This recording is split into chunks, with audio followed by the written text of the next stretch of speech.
ভগৱান শ্ৰীকৃষ্ণই কৈছে মনুষ্য জীৱনত সুখ আৰু দুখ শীত আৰু গ্ৰীষ্ম ঋতুৰ নিচিনা আহে আৰু যায়, সদায় নাথাকে।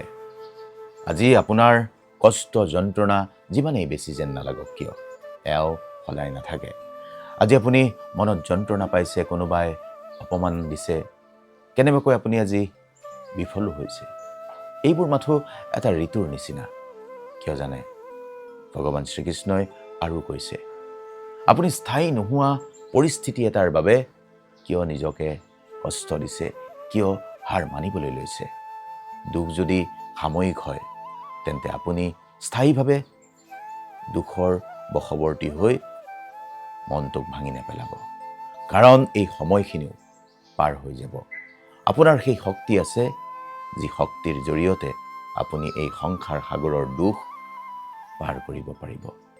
আজি এই ভিডিঅ'টো সেইকাৰণেই ষ্টেটাছত লগাই দিয়ক, যাতে এই বাৰ্তা সেইজনেও পায় যাক আজি প্ৰয়োজন হৈছে। ভালে থাকিব।